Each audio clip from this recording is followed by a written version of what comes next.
Let's get into session 38, where we talk about the perfect balance entity and also people from Sirius. Let's begin.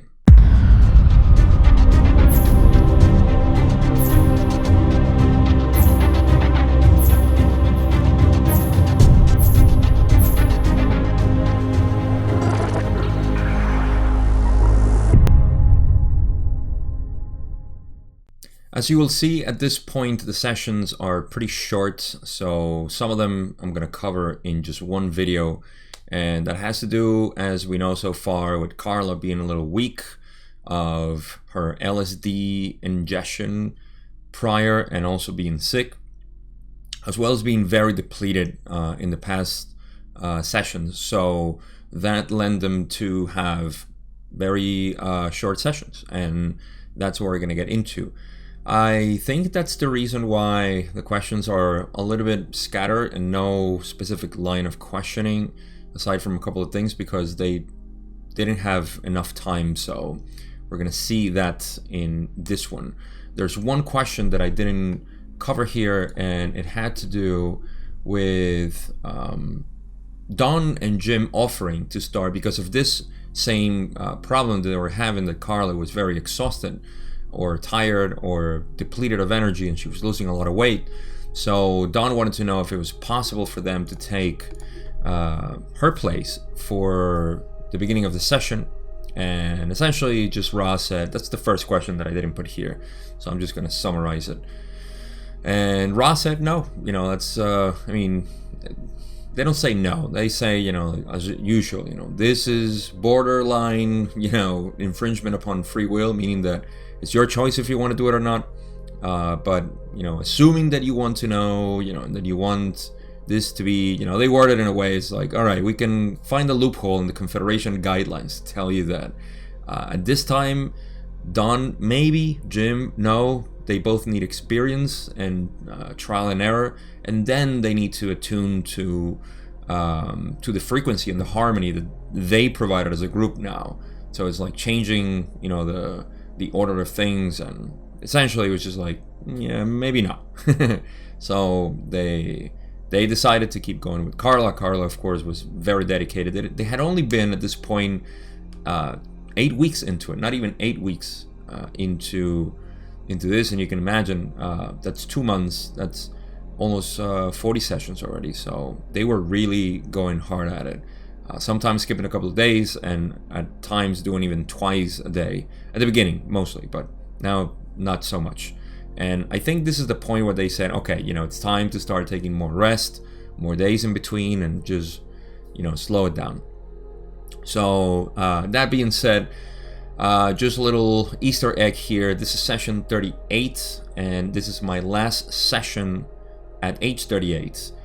Coincidentally, I'm going to record session 39 definitely after I am 39 years old, officially. So just a little synchronicity there that I noticed, that I'm going to turn 39 for session 39, and I'm going to cover 38 while I'm still 38. So those little things that I call magic in life. So just wanted to share that.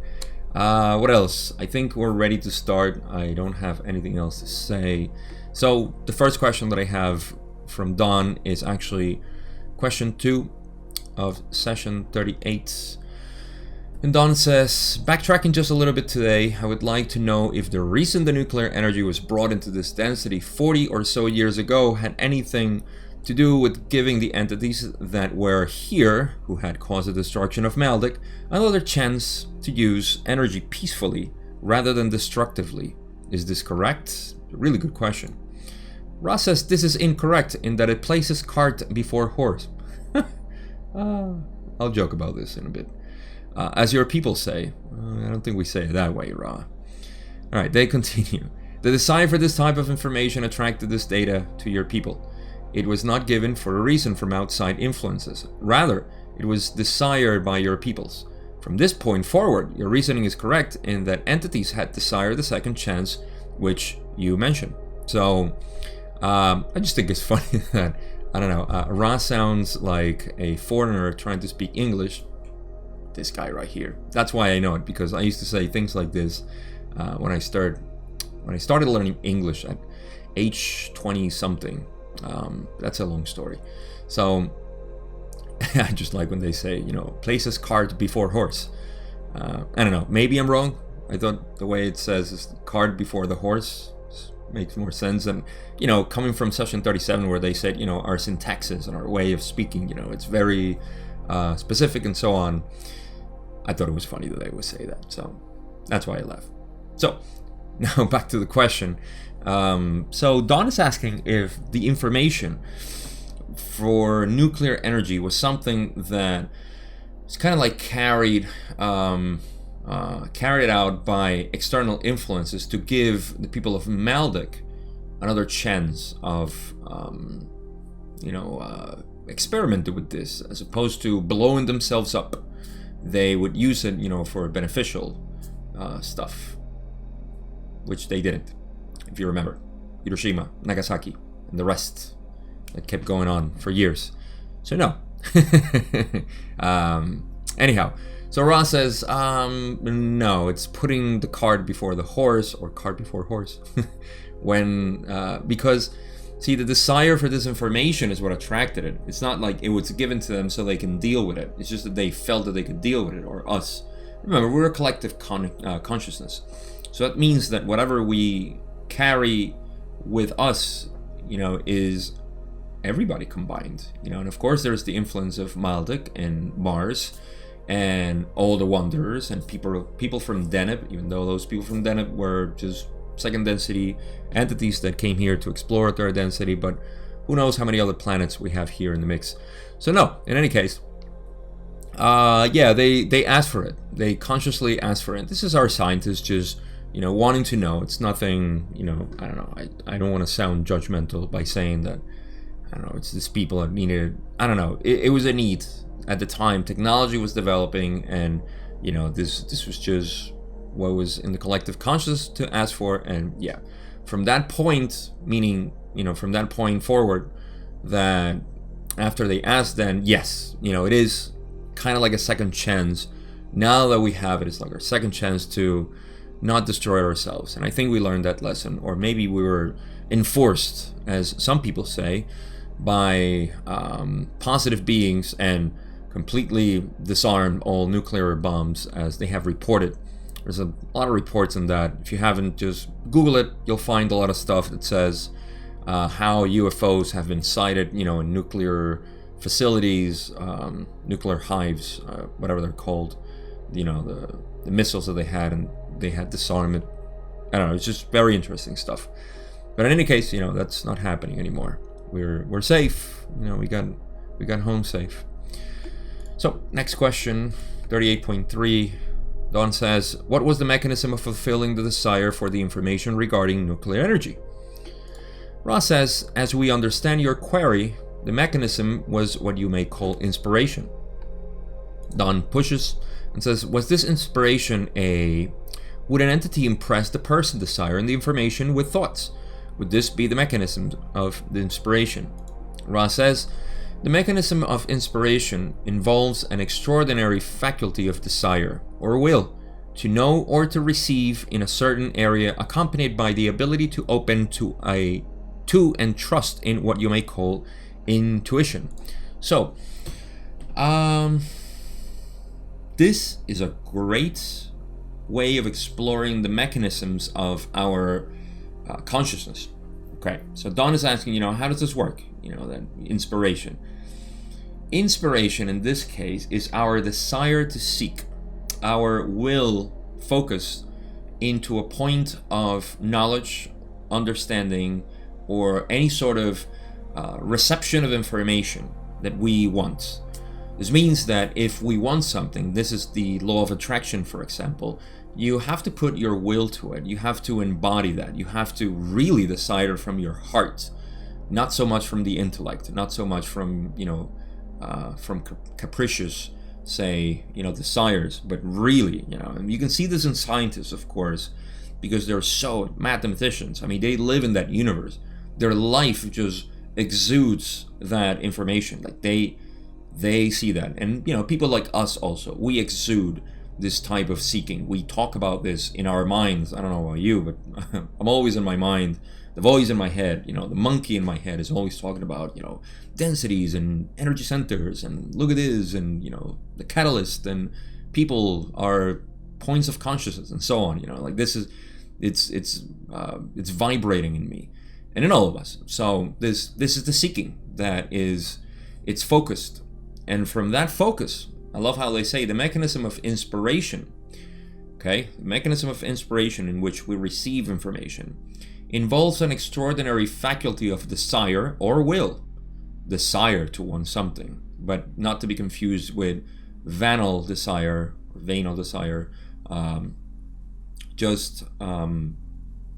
true desire from your heart. Or will. Will is a word that I like a lot more because it's just, you want that. You have your will plays on that. To know or to receive in a certain area. To know, to get knowledge, or to receive information in a certain area, accompanied by the ability to open to intuition and trust intuition, essentially. So, in a practical way, this mechanism for me is when you desire specific information. So say, for example, I want to embody what it is, to have no mind. This is my purpose. I want to have no mind, as in the Oriental sense, philosophy, Buddhism, true mind is no mind. So it's not a matter of just, I want to understand what no mind is. No, my will is focused on having no mind.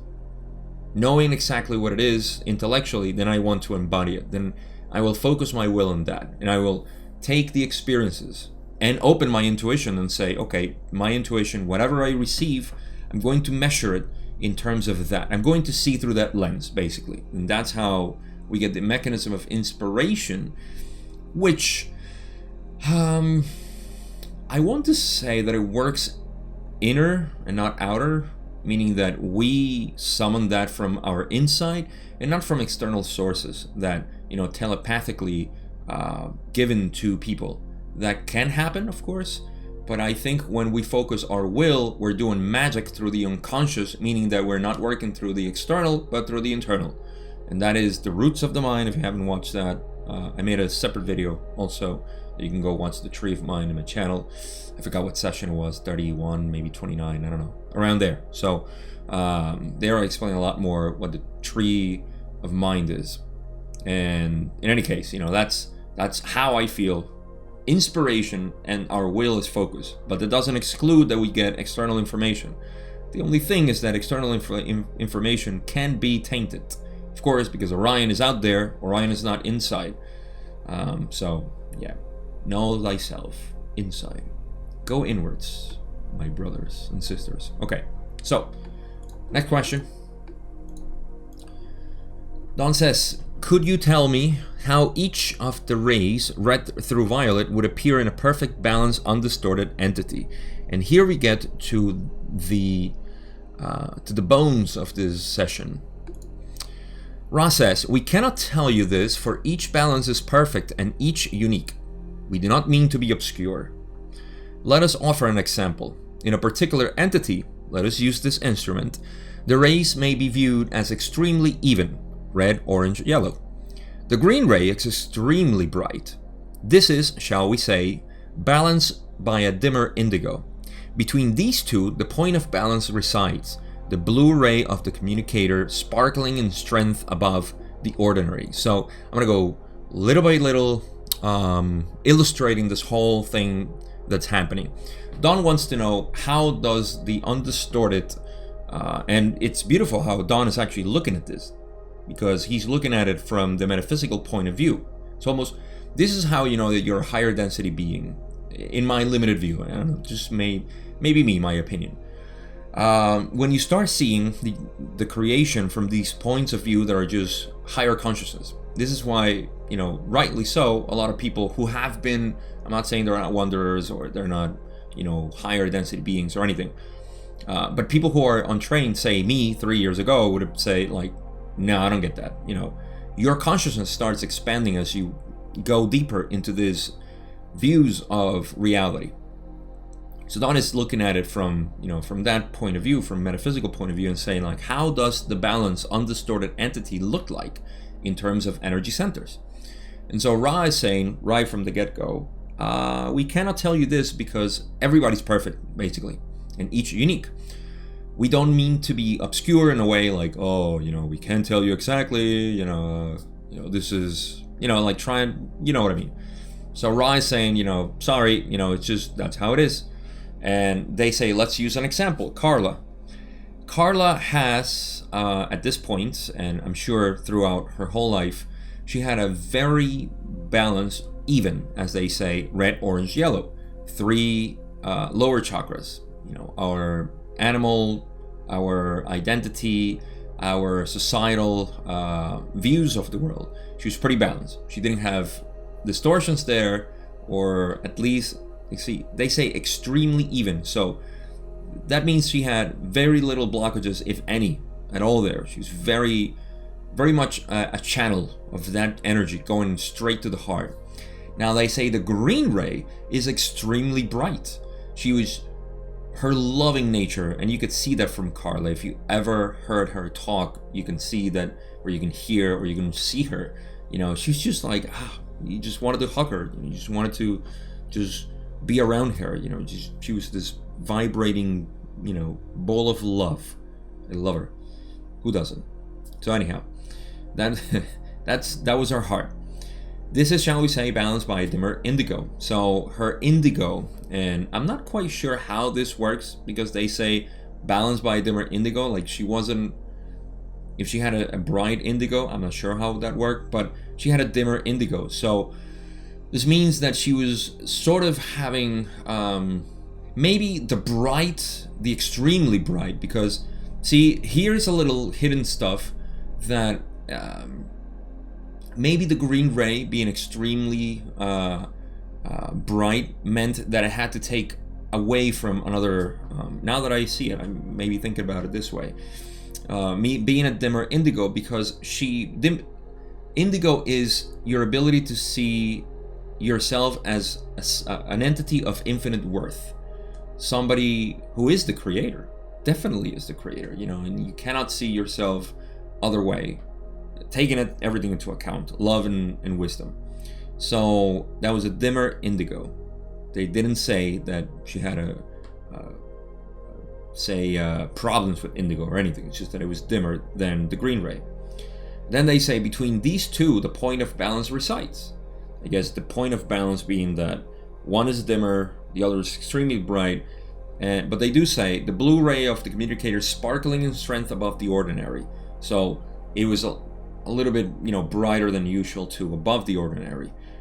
So she had a lot of this, of course,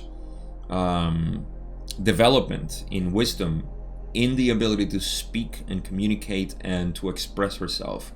So this is like a good, like they say, a good example of one entity. They're going further now with the violet ray, which is going to be described in a couple of ways. So they say in the violet ray we see this unique spectrograph, if you will, and at the same time the pure violet surrounding the whole. This in turn surrounded by that which mixes the red and violet ray, indicating the integration of mind, body, and spirit. This surrounded in turn by the vibratory pattern of this entity's true density. So they are literally, energetically dissecting Carla and saying, they describe each energy center until the violet ray. And the violet ray has a couple of characteristics. The first one is that it is the sum. They always say that the violet ray is a sum of all energy centers, so they can read that in what they use the word spectrograph as an example. And then after that, which is the sum of all the colors, they can see it in the violet ray. There is the sheer, pure violet ray. So above that, or surrounding that, is the pure violet, which is the energy center, the violet energy center. So energy centers 1 through 6, then a sum of them, which is red through the violet ray and surrounded on violet ray in a sphere, let's call it a sphere, there is a pure violet ray.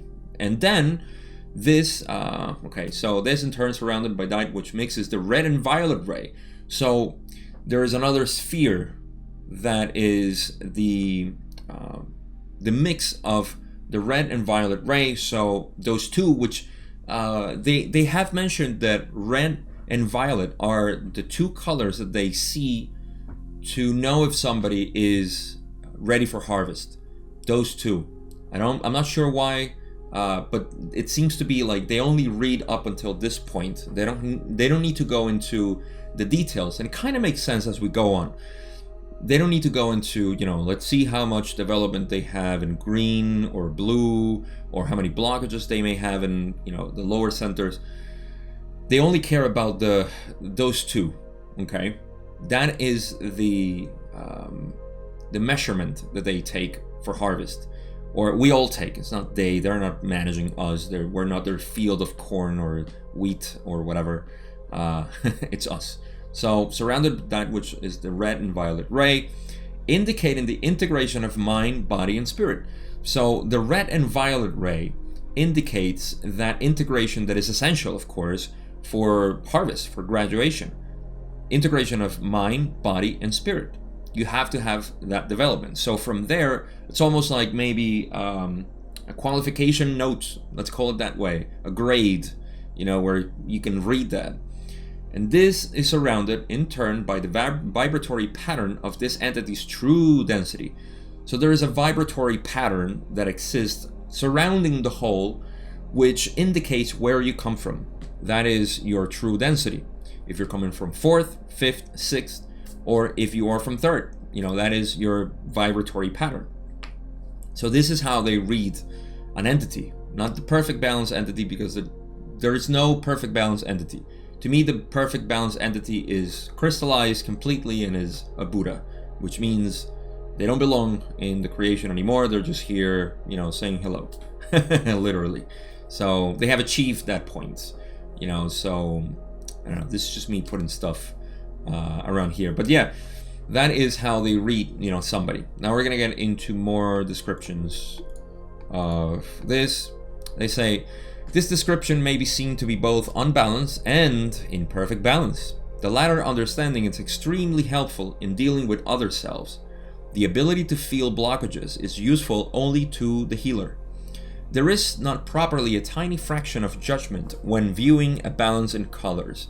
Of course, when we see many of the energy plexi weakened and blocked, we may understand that an entity has not yet grasped the baton and begun the race.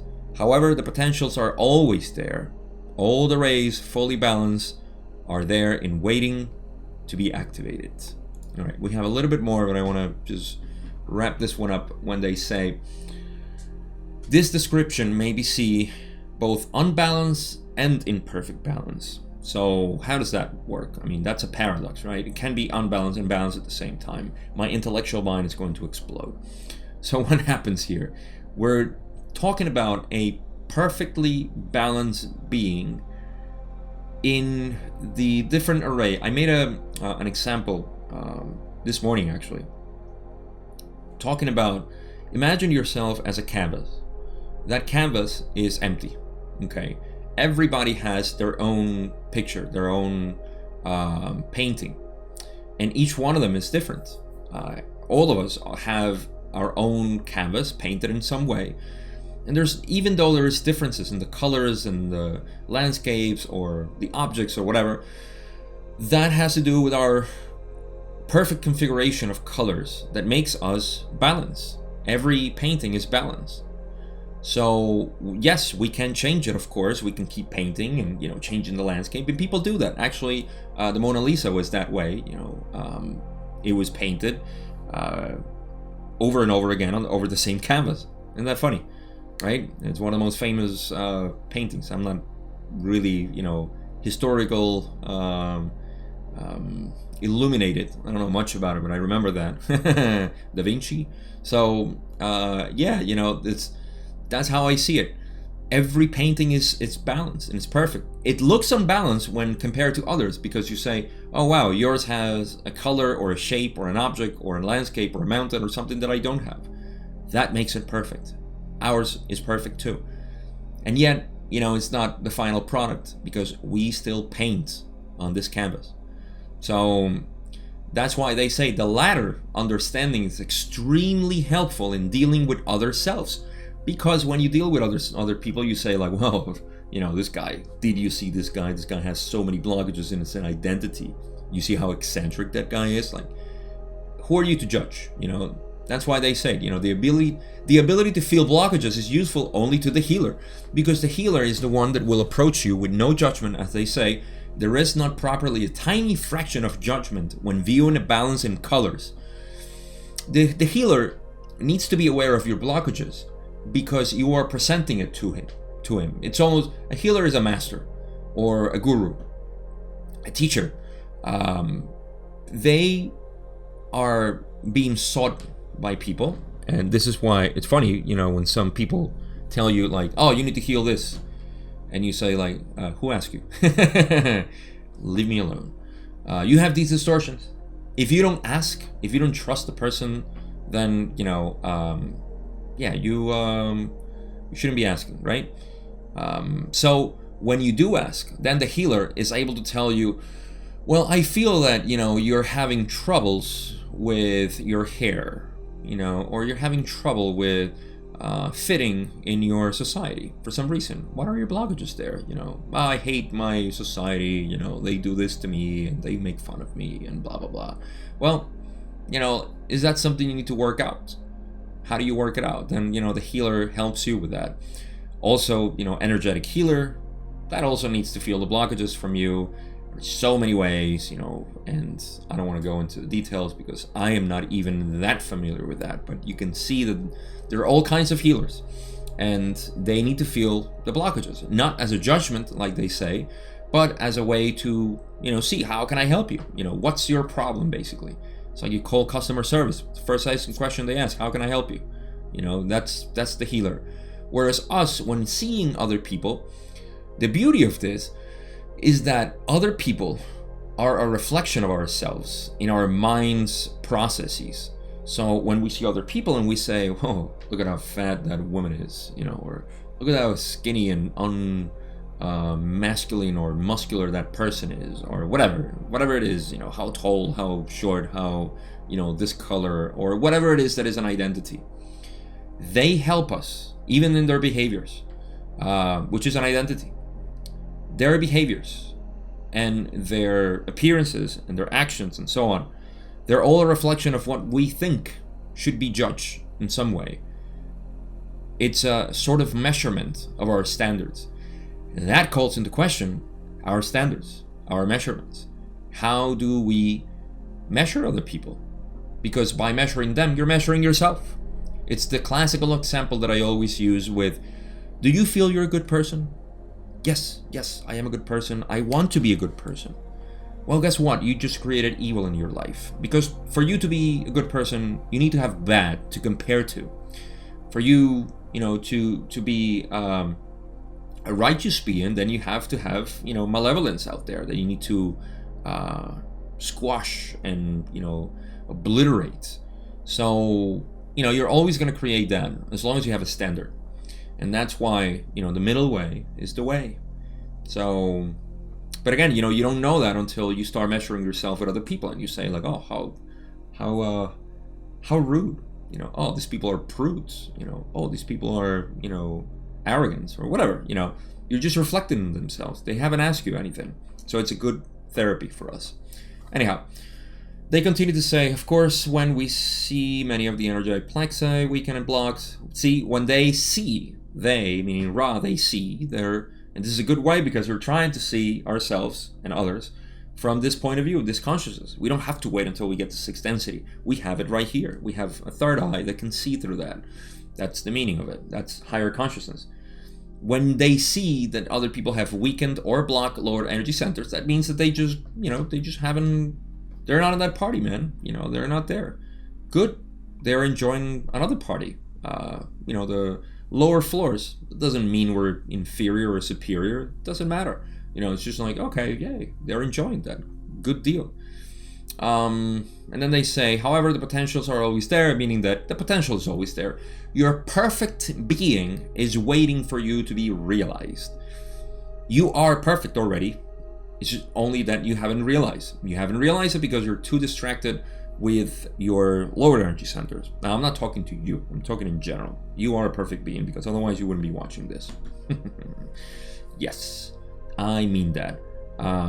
But yeah, sometimes we like to delude ourselves that, oh, we're not perfect. I'm not perfect. Oh, look at what I did. Look what happened. Great. Those are measures as well. Just like I said, catalysts that is showing you who you are, how perfect you are. So that's why they mean, the potentials are always there for those who are blocked or weakened in their lower energy centers.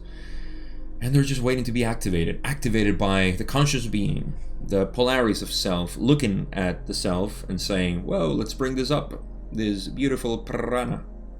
So, all right, I hope that makes sense. Ra says next, perhaps another way to address your query is this. In the fully potentiated entity, the rays mount one upon the other with equal vibratory brilliance and scintillating sheen until the surrounding color is white. This is what you may call potentiated balance in third density. Okay, so this last one is a beautiful way to also summarize everything. They gave all the little details, and now they say, in the perfect, what do they call it? Fully potentiated entity, the rays, this means that all the energy centers are shining, as they say. I don't know if I pronounced that right. Scintillating sheen. Sounds like I'm talking Chinese. Yeah, the vibratory brilliance surrounding the color is white because every energy center is going at its maximum power, or maximum power not being, a measurement, but just what the entity was configured to be, programmed to be, and then that person is shining white. There is no distortion, there is no blockage. That person is just flowing and shining white, because all colors eventually come from white. And if you have imbalances, then you may see yourself a little muddied. But if you have a good balance, then all your rainbow should be bright as white, true color white. So this is what you may call potentiated balance in third density. Potentiated balance in all the energy centers in our third density. So it's a description of third density only. There's a lot of differences in other densities. I'm not 100% familiar with all of them, not even a portion of it. I don't even know. But it's just, this is third density. Let's not delve into that. So, all right, next question. Don says, is it possible for a third density planet to form a social memory complex which operates in third density? Ra says, it is possible only in the latter or seventh portion of such a density, when entities are harmoniously readying for graduation. Not to sound, dark humor here, but we're not ready for that. Not right now. Maybe in the future, if things go well with this consciousness awakening that's happening. Who knows? Forgive me for my sarcasm. I just tend to be this way, so we'll see. But yeah, certainly not now, with all that we see pretty separated. So okay, yes, third social memory complex is, as Ra would say here, a phenomenon of fourth density, but it is possible in third density, in the latter or seventh portion of such a density. So when they say seventh, latter or seventh portion, latter means in this case like one of the last steps, and seventh is because a development in third density goes from 1 through 7, from survival, I'm an animal, I'm alive, to I am an entity that has other entities around and we can get together. That's the animal pack and so on. Then the tribal of yellow and societal groups, and then the realization that we're all together in this, and that's fourth, and then fifth and sixth and so on. And that's how we as a collective grow in as an entity, collective as an entity. That really becomes the social memory complex, all beings thinking in one direction, one service to self, service to others. So service to self, Rod's going to say that they're not even aware that there exists a social memory complex in third density, but I'm getting ahead of myself. The point is that when they say the latter 7 portion of such a density could mean, I thought about this in a couple of ways. This could be accomplished really early on in our master cycle, meaning that maybe in the first or second, major cycle, in the first 50,000 or 25,000 years, we could accomplish this. I think that's possible, because I don't see, in this example, I don't see why that we need to wait until a specific portion. But then in my other example, there might be a reason why. So I'm not sure about this. I'm not sure if the 7th means that we have to wait until the end of the cycle, master cycle, like right now, because you start getting the 4 density vibrations as we are right now, and then that helps to become a social memory complex. But then again, should we depend on that, or do we have the power of the universe always at any time to become a social memory complex if we're all united? Good question. I don't know, maybe I'm going beyond the question, but just something that made me think about it. So, all right, portion of such a density when entities are harmoniously readying for graduation. Yep, so you don't ready for graduation at the end of the master cycle. Ra has actually said that we don't need third density to finish the master cycle. We could all be graduated between the first and the second, or within the first one, who knows? So yeah, we start exploring maybe social memory complex before graduating. I don't know. It's just one of those things. The thing is that it's not happening right now. We're a little far from that. So that's potential. Like I said, I don't want to, whenever I sound like, we're not there yet or something like that, or when I talk to somebody and I counsel them about, their life or, how they see themselves and blah, blah, blah, I always point out that this is the potential that you have, what you're seeing, the darkness in you, or whatever it is, that you're deluding yourself that you're not God. That is the potential that you have. So you should be happy to be in a depressed state, because the potential that you have, now that you know this, the potential that you have of realizing the beauty of yourself is enormous. Whereas, people who have advanced and they're simply enjoying their life they're there, they're just enjoying it. But that journey is huge. So that's the journey that we have now to social memory complex, whether it happened in third density, because I think it still can happen, or in 4 density. Doesn't seem like 4 density is going to happen. Third density social memory complex, but I'm just being pessimist. All right, Don says the next question: could you give me an example of a planet of this nature, both a third density service to others type and a third density self-service type at this level of attainment conditions? It's a really good question. So Ra's going to say, as far as we are aware, there are no negatively oriented third density social memory complexes. Like I said before, a spoiler. Positively oriented social memory complexes of third density are not unheard of, but quite rare. However, an entity from the star Sirius planetary body has approached Sirius's planetary body has approached this planetary body twice. This entity is late third density and is part of a third density social memory complex. This has been referred to in the previous material. The social memory complex is properly a fourth density phenomenon. Okay, so here they say, backtracking here, they say the social memory complex is something that happens in fourth density.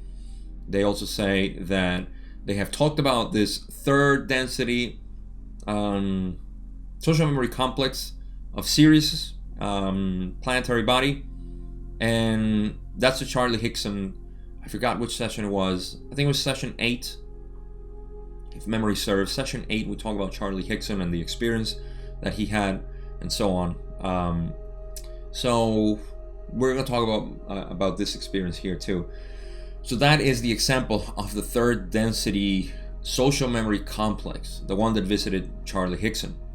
And completely my backtracking, then they also say that there is no negatively oriented third density social memory complex as far as they are aware. So that means that it is really hard, if not almost impossible, but they never, they never say no or impossible. They just say, as far as they're aware, there's no negatively oriented third density. Thank God, that would be a hell. I mean, I can only imagine a third density planet that usually goes, into the negative, and they're not a social memory complex yet. We're going to talk about this actually at the end, so I'm not going to spoil anything. But yeah, that's it. So we're going to go talk about Sirius now, a lot more seriously. Oh my God, my puns. All right, so Don says, session 38.8. I was wondering if that particular social memory complex from the Sirius star evolved from trees. I have no idea how Don had this insight. Meditation, probably, because Ra says this approaches correctness. Those second density vegetation forms, which graduated into third density upon this planet, bearing the name of dog, were close to the tree as you know it. We're talking about Canis, constellation of Canis Majori, I think. So yeah, that's why they say dog. Canis. That's why they call it dog. But yeah, Sirius. We're talking about Sirius in this case. The planet that exists there, at least one of them. Enough people have said that Sirius is associated with water, that dolphins come from there, mermaids, and all sorts of things. I'm not sure. I always hear this stuff, but from what Ra says, that at least this social memory complex comes from trees. Now, we're going to see some really fascinating stuff here, because we're talking about trees that evolve into third density bodies. I don't know how they looked, but we're going to get a little insight on that.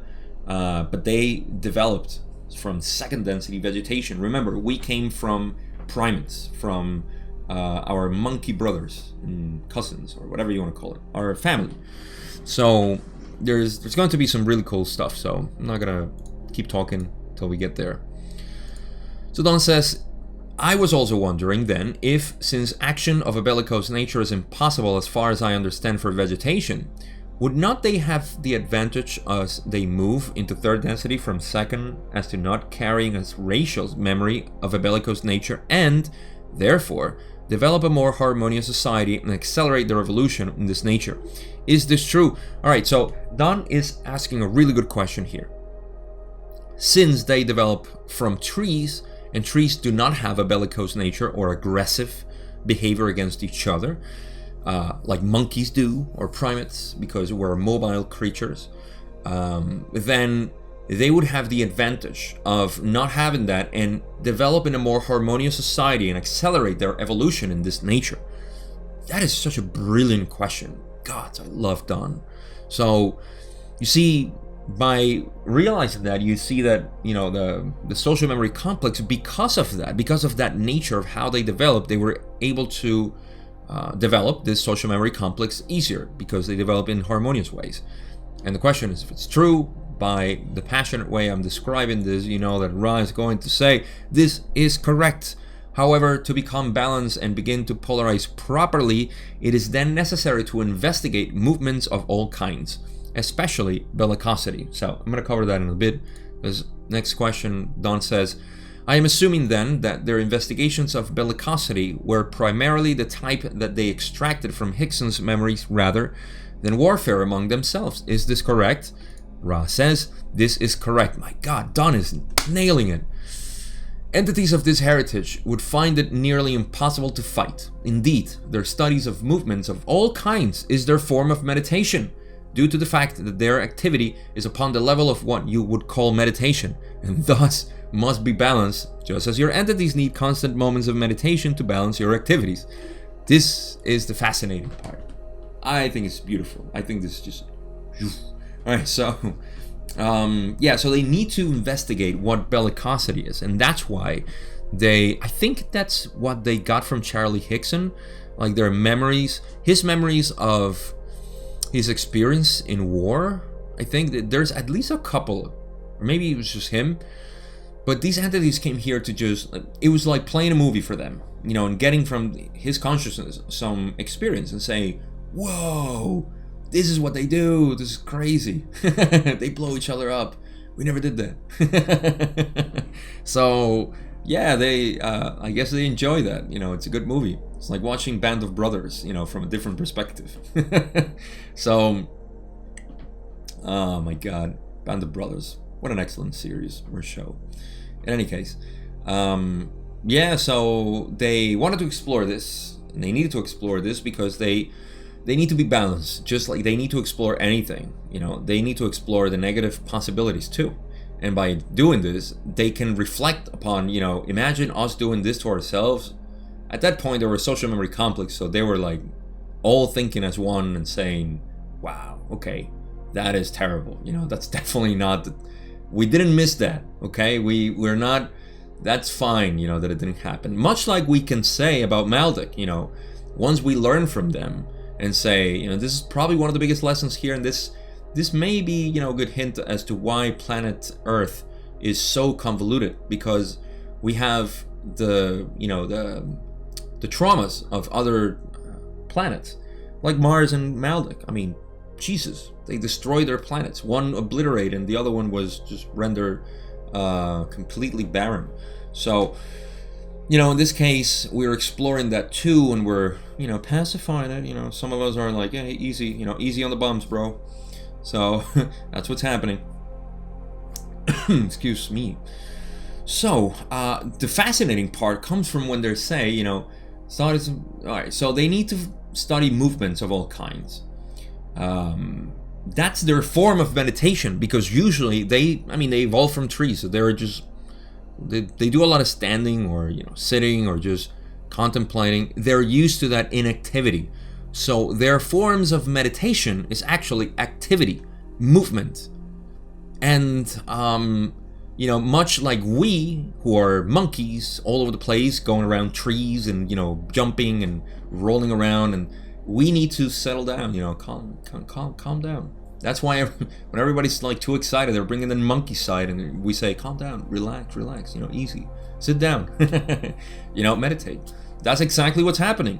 We're in the meditation when we're quiet, when we don't have the monkey mind, pretty appropriate. So I just thought it was, fascinating how, imagine the possibilities of being so many entities out there that have so many different experiences than us humans, and they exist out there. And we are going to explore it, because it's not like we missed the ticket by being a human. We are everything. And as we grow in consciousness, we can explore them.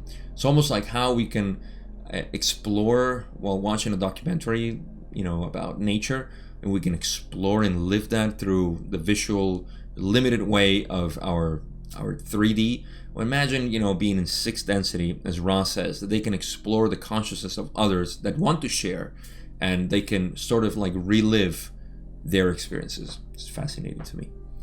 Anyhow, we have a couple of more questions to cover, and we're going into question 11. Again, 38, session 38. Don says, I believe this is an important point for us in understanding the balancing aspect of meditation, since we have here its antithesis in other type of evolution. These entities moved, we are told by Charlie Hickson, without moving their legs. I am assuming they use a principle that is somewhat similar to the principle of movement of your crystal bells in moving their physical vehicles. Is this correct? Ra says, this is partially incorrect. So, all right, they're just exploring really quick. Don wants to know how they move, because Charlie Hickson said, I think he's gonna say it now, but the only thing I wanted to mention here was the bells. I think this is referring to the ships that they were using back then, Ra, to move. And this is partially incorrect in the sense that they actually use, I believe, matter to form these vehicles, maybe to move themselves. I'm not sure. But yeah, I don't remember exactly what they said in a previous session. But that's that's what Don is referring to, and Ron is saying this is partially incorrect. But in any case, Don is going to clarify and say, But I'm just assuming that their method of movement, is not a function of mechanical leverage such as ours, but a direct function of the mind somehow connected with the magnetic action of a planet. Is this right? And Ra says, this is largely correct. It is an electromagnetic phenomenon which is controlled by thought impulses of a weak electrical nature. So I suppose their bell shape sounds like the Glocke, the German prototype of the first UFO. Pretty bad term. Their first electrogravitic ship that they created in the 40s or 30s, I forgot. The Germans, the Nazi, and no, I think I forgot. I honestly forgot, and I don't know how that vehicle was that Ra used, but they're saying that yes, the phenomenon is electromagnetic, because Don is saying like, okay, so they move within the electromagnetic fields of our planet, which is, as we know already, it's a medium of travel. Electromagnetic fields are mediums of traveling, much like water is to a fish, and birds go through the air, through these pockets of air, and then through the flowing of currents for the fish. In the same way, electromagnetic fields have these vortices. I get confused in Spanish. Vortex. The vortices. Right. You know what I mean. Those little spinning things that go spiraling up. And electromagnetic fields also do that. So there are ways, and currents in which, we can move. That's what the electrogravitic that has been finally disclosed a lot in the past years. But guess what? Nobody's caring about this because everybody's concerned about a little thing that has many interpretations, and it goes supposedly inside you and it makes you sick. So, a lot of disclosures are just being ignored. But then again, the information is there for anybody that wants to read it. And I think that's the beauty of this, planet. You have to make a decision. You want to watch the news and want to watch, the fear-mongering agendas, then that's fine. That's what feeds you. That's what rocks your boat.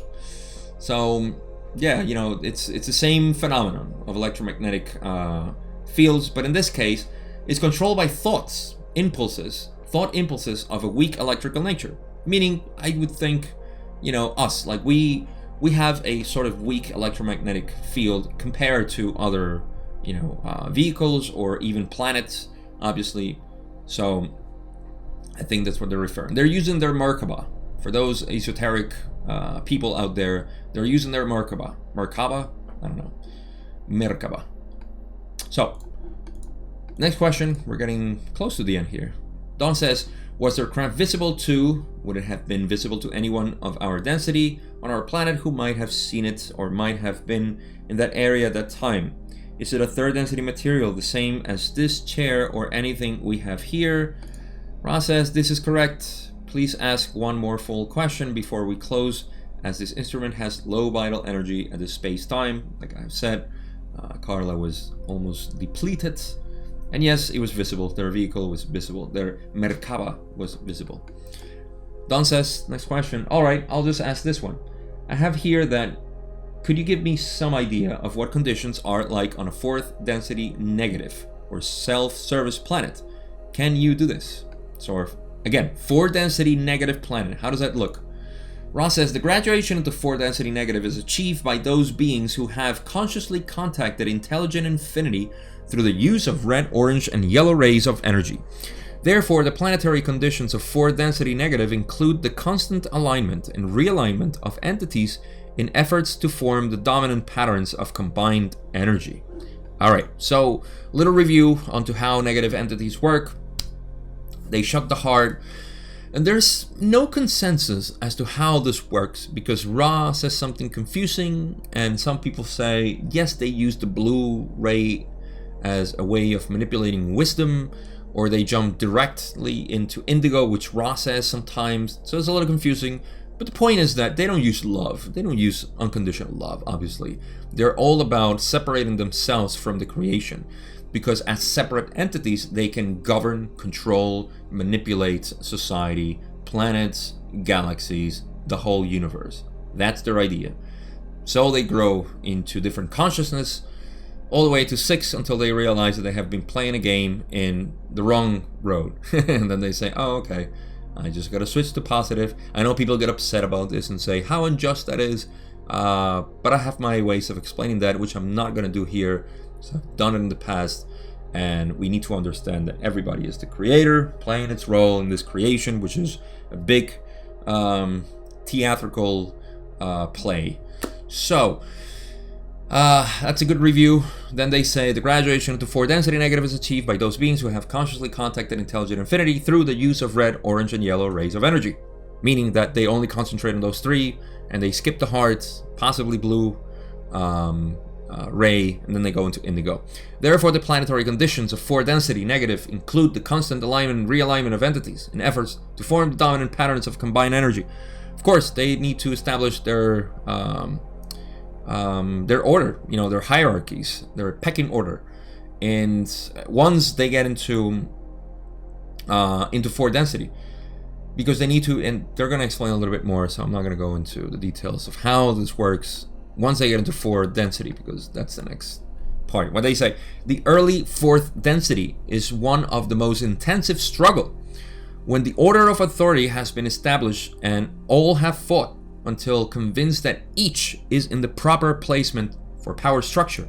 The social memory complex begins.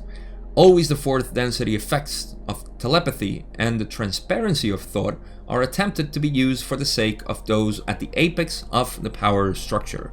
Okay, so 4 density is early 4 density is, you can imagine the mayhem that occurs there, because everybody there just wants to know where they're at. They're all gods. They all feel God. I am a god, so I'm gonna order you. No, I'm gonna order you. I don't know, I'm being a little human here and playful with the idea, but you can imagine this going on. Who is more powerful than the other? Who is more convincing? Who is more manipulative?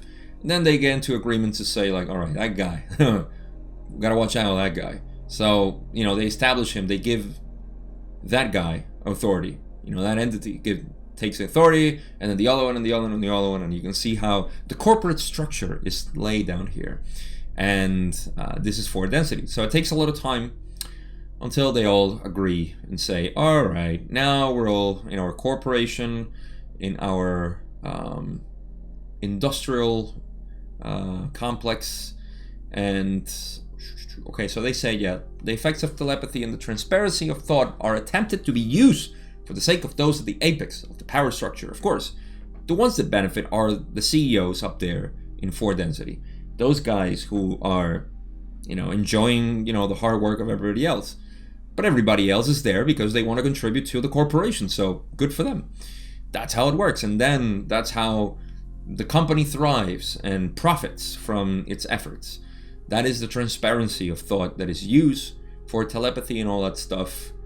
It's just, I don't know, it's not appealing to me. I don't know why. Maybe to you? Let me know.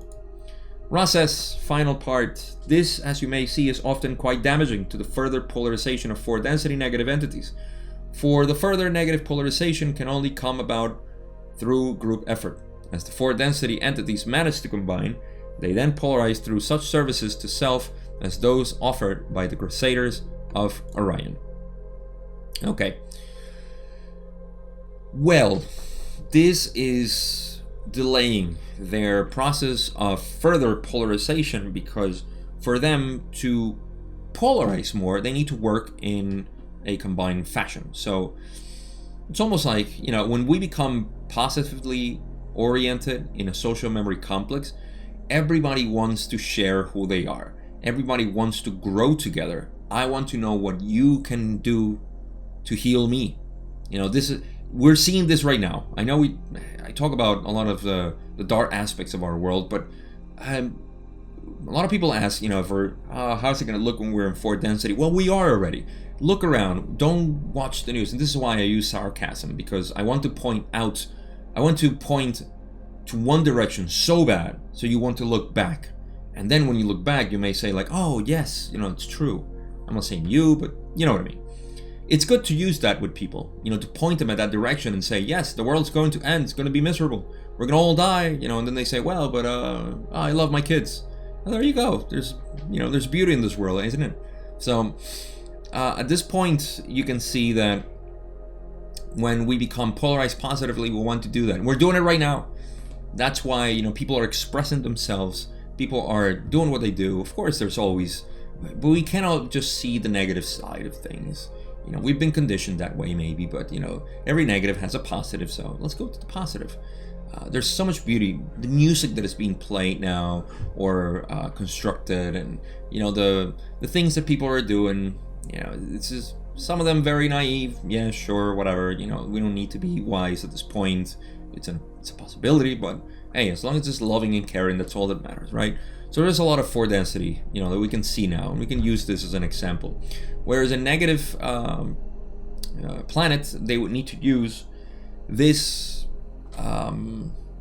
They would lose a lot of polarization because they have all this struggle going on, and they can't really communicate well until everything is established, and they say the four density entities manage to combine. As the four density entities manage to combine, so their ladder structure, they then polarize through such services to self as those offered by the Crusaders of Orion. Remember, what does Orion do? They come here and uninvited and say, hey, here's my service.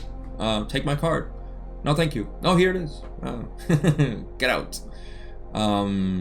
So that's what they do, and this is the conquest that they have, and that's why they're called the Crusaders, because it's they're bringing their religion just like our Crusaders back then, the Templars. They used to come and say, I'll convert you. And you say, I don't need to be converted. Oh, that means that you need to be converted, brother. Let me wash your sins with some fire and oil, burning oil. So that's the Crusaders, in a four density way, just delivering their negative philosophy. So that is, that's it. That makes sense. I think I covered that pretty well. I don't think I left anything. In any case, that's the end of session 38. And conclusions are going to be on the perfect balanced entity that you are. Now we have a perceivable self, which is the one that is the ego, the identity of self, that is always doing things, and that helps us to realize the other aspects of ourselves, which is pure consciousness, who we are. So if we use this, and this is what I mean, like the dark night of soul and all this stuff, all that is informing us is how stray we are from the right path. From our thoughts, because I want this, because I can't have that, because I'm not in the right place, because I don't have the right people. All of those things reek of our inabilities to cope with reality, being perfect as it is. That's fine. I'm not judging. I come from there, and I still have those things. But we become aware of that, and it's a tool to realize that all you need to do is accept your reality as it is. People talking to you in a way, and it pisses you off. That means that you have potential to change that, because you're a positive being, right? So you just know. You have the formula already. You're a positive being. What do? You look at things positively. So when you're not seeing positively, because we get stuck in that and we say, well, what am I going to do? I just can't see, this positively. This is all negative. It's all terrible. Life sucks. Okay, that's all telling you the potential that you have now to see the positive, and what you need to realize is why you think that way. Assume that you're right. Assume that everything is miserable. Why is that? Well, you go through the process of thinking and saying, all right, well, what's because this sucks because my in my family they used to say this. I'm just going to use a very very basic example, or not even to expand it. Well, yes, let's assume that my family was right. Why do they base that? Well, because their parents were, bigots. And, okay, well, that means that my parents are bigots too. So am I a bigot? Okay, let's say I'm a bigot. And then you keep going until you find nonsense. You will find nonsense. In fact, you will find nothing. And that's where you realize that all this time you've had this conviction of emptiness, of nothingness, of an illusion. Again, it's a very simple example. Everybody's complicated in their ways and attitudes and behaviors. But it is a sign, it is a sign that everybody's balanced, everybody's perfect in their way, until they don't realize it, until they find those things that attach you to the illusion of the world. So in that sense, all that is left is just to find yourself again. So that is where the perfect balance resides. And even in the people that seemingly look one way or another, that is perfect. Like I said, I think the canvas example was perfect for me, because it does illustrate how everybody has their own configuration, and it's a good way for us to see each other. And once you have all this gnosis, then you can approach people asking you for help in the way that if you want to become a healer, you can always say, sorry, I don't know if I can help you. I'm having trouble with myself as it is. But yeah, it's just the possibilities are there. Anyhow, just follow your heart. That's the whole thing. I know it sounds simple, but you follow your heart, follow your intuition. Like Ross said, just trust your intuition, open to the intuition, and you will feel a lot more liberated because you don't have to do so much thinking. With that, I'm done with session 38. Next session is 39. There's several questions, a little scatter, I think. I don't remember well, but it's nothing consistent that I can say we're going to talk about creation or this and that. It's just good questions here and there as always. And the importance lies always into what we can get out of it, knowing what we know so far in this model of the law of one, of which I'm so passionate, as you know already. And I'm just happy to share with you, and happy that you're watching it. So I have nothing else to say, but thank you so much for watching, especially this whole hour as these videos have become. And I'll see you in the next session, 39.